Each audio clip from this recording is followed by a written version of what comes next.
ಸುಲಭ ಸೇವಾ ಸಂಸ್ಥೆ ಕುಮಟಾ ಸುಲಭ ಸೌಹಾರ್ದ ಸಹಕಾರಿ ಸಂಘ ನಿಯಮಿತ ಇದರ ಆಶ್ರಯದಲ್ಲಿ ಸರ್ಕಾರಿ ಪದವಿ ಪೂರ್ವ ಕಾಲೇಜು ಬಾಡ ಇದರ ಸಹಯೋಗದೊಂದಿಗೆ ಮಾದಕ ವ್ಯಸನ ದುಷ್ಪರಿಣಾಮ ಹಾಗೂ ಎಸ್ಐಆರ್ ಜಾಗೃತಿ ಕಾರ್ಯಕ್ರಮವನ್ನು ಸರ್ಕಾರಿ ಪದವಿ ಪೂರ್ವ ಕಾಲೇಜು ಬಾಡದಲ್ಲಿ ಹಮ್ಮಿಕೊಳ್ಳಲಾಗಿತ್ತು.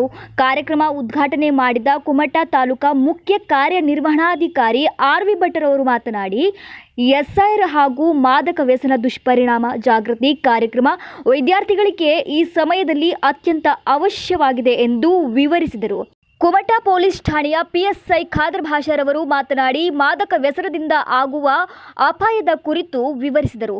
ಕಾರ್ಯಕ್ರಮದಲ್ಲಿ ಉಪಸ್ಥಿತರಿದ್ದ ಪಿಎಸ್ಐ ಮಯೂರ್ ಪಟ್ಟಣಶೆಟ್ಟಿ ಅವರು ಮಾತನಾಡಿ, ಸೈಬರ್ ಕ್ರೈಮ್ ಕುರಿತಾಗಿ ವಿದ್ಯಾರ್ಥಿಗಳಿಗೆ ಅರಿವನ್ನು ಮೂಡಿಸಿದರು.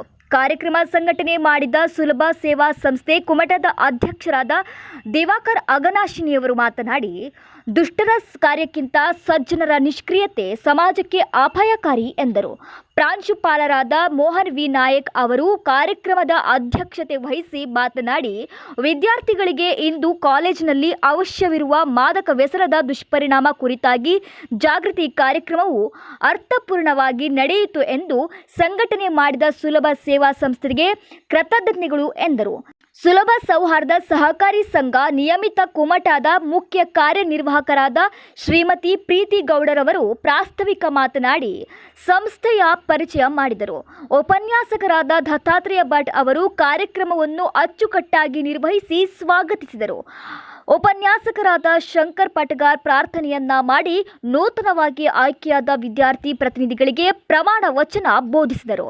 ಸಿಬ್ಬಂದಿಗಳಾದ ಕೇಶವ್ ಅಂಬಿಗ, ಪ್ರಮೋದ್ ಪಟಗಾರ, ಕವಿತಾ ಉಪ್ಪಾರ ಹಾಗೂ ಕಾಲೇಜು ಉಪನ್ಯಾಸಕರು, ಸಿಬ್ಬಂದಿಗಳು ಹಾಗೂ 150ಕ್ಕೂ ಅಧಿಕ ವಿದ್ಯಾರ್ಥಿಗಳು ಹಾಜರಿದ್ದು ಕಾರ್ಯಕ್ರಮವನ್ನು ಯಶಸ್ವಿಗೊಳಿಸಿದರು. ವಿದ್ಯಾರ್ಥಿಗಳಿಗಾಗಿ ಮಾದಕ ವ್ಯಸನ ದುಷ್ಪರಿಣಾಮದ ಕುರಿತಾಗಿ ನಡೆಸಲಾದ ಭಾಷಣ ಸ್ಪರ್ಧೆಯಲ್ಲಿ ಕೋಮಲ ನಾಯ್ಕ್ ಪ್ರಥಮ, ನವ್ಯ ಗೌಡ ದ್ವಿತೀಯ ಹಾಗೂ ಗಾಯತ್ರಿ ಮಡಿವಾಳ್ ತೃತೀಯ ಬಹುಮಾನವನ್ನ ಪಡೆದರು.